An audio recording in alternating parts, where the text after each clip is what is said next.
दोस्तों इस वक्त एक बड़ी खबर आपको देने जा रहे हैं। बड़ी खबर यह है कि यमनी फ़ौज की जो ज़राए से खबर आ रही है वो ये बता रही है कि यमनी फ़ौज फैसला कुन अस्करी हिकमत अमली इस्तेमाल करने की तैयारी कर रही है। किसके खिलाफ? सबसे बड़ा सवाल ये है। ये इसी मामले से जुड़ी बड़ी खबर है जो इस वक्त अभी मिड ईस्ट में पूरा टेंशन बना हुआ है और अमेरिका बनाम ईरान जो हालात बने हुए हैं।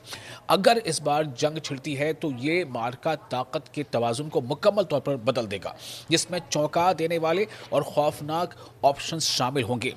ये यमनी ज़राए से यानी यमन के ज़राए से खबर सामने आ रही है और एक दो टूक इंतबा इसमें दिया गया है।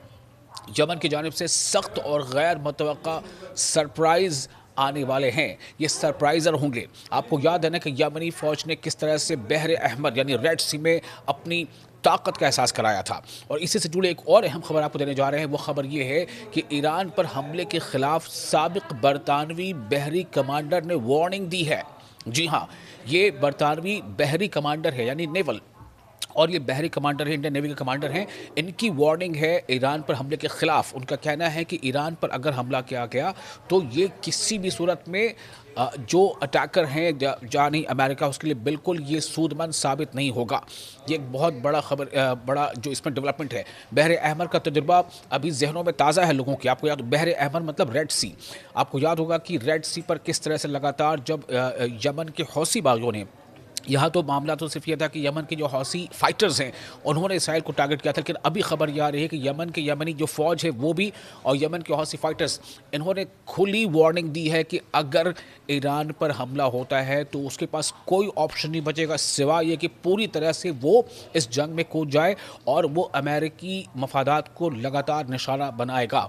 आप देख चुके हैं किस तरह से हौसी फाइटर्स ने निशाना बनाया इससे पहले भी रेड सी पर। हालात यहाँ तक पैदा हो गए थे कि अमेरिका को यमनियों से यानी कि हौसी फाइटर्स से सीज फायर करना पड़ी थी, बातचीत करना पड़ी थी, और बातचीत करके सीज फायर करने के बाद उसे एक तरह से मनाने की कोशिश की गई थी, मनाने की पहल की गई थी, क्योंकि उससे पहले जितने भी उस रेड सी से बड़े बड़े जो कार्गो शिप्स गुजर रहे थे उसे यमनी ने और हौसियों ने निशाना बनाया था और इसमें काफ़ी बड़ा नुकसान हुआ था इसराइल का। उसी तरह से ये जो खबर अभी आपको बता रहे हैं कि इस बार न सिर्फ ये कि यमनी बल्कि इसके साथ ही जो लेबनान से हिजबुल्ला, इराक के भी कई ऐसे फाइटर ग्रुप्स हैं जिन्होंने सीधे तौर पर कहा है कि अगर मिड ईस्ट में अगर किसी भी तरह से अमेरिका ने ईरान पर हमले की कोशिश की या हमले का आगाज़ हुआ तो फिर वो तमाम तंजीमें जो है, वो तमाम संगठन हैं, वो बिना ये बात मतलब जहन में रखे कि वो किसके साथ हैं किसके साथ नहीं, उनका सीधा हमला ये होगा कि जो अटैकर कंट्री यानी अमेरिका, उसके ख़िलाफ़ उनकी हर कोशिश होगी। और उस पर ये बात साबित आ जाना जो मैंने आपको पहले बताया कि बरतानिया के साबिक जो नेवी के कमांडर रह चुके हैं वो इस पर ख़ास तौर से इंतबाह दे रहे हैं, वार्निंग दे रहे हैं कि अगर रेड सी में यानी वार्निंग इस तरह से बहर अहमर में किसी भी तरह का कोई अटैक किया गया तो ये जो है ईरान के ख़िलाफ़ ये जो हमला है वो दुनिया को काफ़ी महंगा पड़ सकता है। मैं उसकी पूरी तफसील आपको बताऊँगा।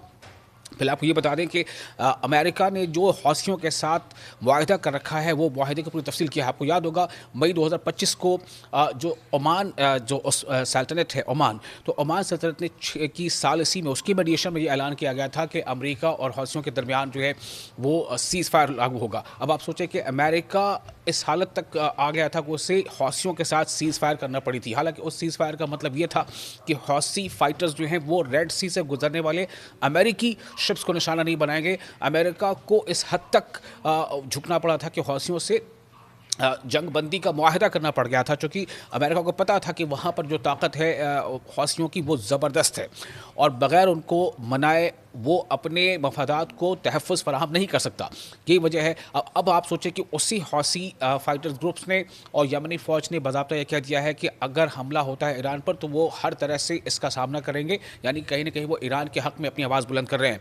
तो वो जो अमेरिका के साथ मुआहदा हुआ था, मुआहदे के मुताबिक दोनों फरीक एक दूसरे को निशाना नहीं बनाएंगे, ख़ासतौर पर बहर अहमर यानी रेड सी और बाबुल मंदब में अमरीकी और तजारती जहाज़ों पर हमले नहीं करेंगे। ये उस वक्त मुआहदा था, लेकिन अब हौसी फाइटर्स का कहना है कि वो उन तमाम शिकों को, माहदे को वो भूल जाएंगे जो अमेरिका के साथ किया गया था। चूँकि अमेरिका जो है अब खुद इस पूरे खित्ते पर जो अरब खित्ता है या मिड ईस्ट है जिसे हम मिडिल ईस्ट कहते हैं या मध्य पूर्व कहते हैं, उस खित्ते पर अमेरिका हमलावर हुआ है।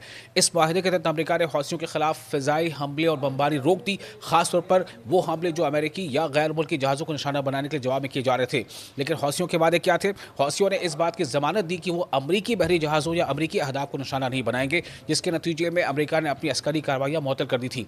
तो ये मुकम्मल जंगबंदी नहीं थी। और अब इसी हौसी फाइटर्स ने जिनके लिए अमरीका जो है जिनसे सीज़ फायर करने पर मुआहदा करने पर मजबूर हुआ था, अब उन्होंने वाज़ेह कर दिया है कि यह मुआहदा इसराइल के खिलाफ कार्रवाइयों या दीगर गैर अमरीकी अहदाफ पर लागू नहीं होता। यानी उन्होंने सिर्फ अमरीकी अहदाफ को निशाना न बनाने पर रजामंदी जाहिर की, जबकि दीगर महाजों पर कार्रवाई जारी रखने का इंदिया दिया था। ये माजी की बात बता रहा हूँ आपको, लेकिन अब वो खुले तौर पर कह रहे हैं। अब आप सोचें कि ईरान पर हमले के खिलाफ साबिक बरतानवी बहरी कमांडर की वार्निंग है। वो क्यों, वो क्या कह रहे हैं? उनका कहना है कि बहरे अहमर यानी रेड सी का तजुर्बा अभी जहनों में है। यानी वो ये याद दिला रहे हैं दुनिया को कि रेड सी में जो हमले हुए थे हौसियों की जानिब से या यमनी फौजों की जानिब से, उसको नहीं भूलना चाहिए। और अगर ईरान पर हमले का कोई ऐसी शुरुआत होती है तो ये दुनिया के लिए अच्छा नहीं होगा। बरतानवी बहरिया के साबिक कमांडर यानी एक्स कमांडर जिनका नाम है टॉम शार्प ने ईरान पर किसी भी हमले के मुमकिना नताइज से खबरदार किया है। उन्होंने अस्करी ख़तरात के तजज़िये में, जिसे वो यमन कॉम्प्लेक्स कहते हैं, इसको मद्देनज़र रखने पर जोर दिया है। ये इस्तिलाह हालिया अमरीकी और मगरबी तजर्बात के लिए इस्तेमाल की गई है जो बहरे अहमर में पेश आए। अब आप सोचें कि बरतानिया यानी ब्रिटेन के नेवी के एक्स कमांडर वो वार्निंग दे रहे हैं कि ईरान पर हमला करना, अगर किसी भी तरह से सूरत ये नौबत आती है तो ये किसी भी सूरत में दुनिया के लिए हक़ में बेहतर नहीं होगा, खुद अमेरिका के हक़ में बेहतर नहीं होगा।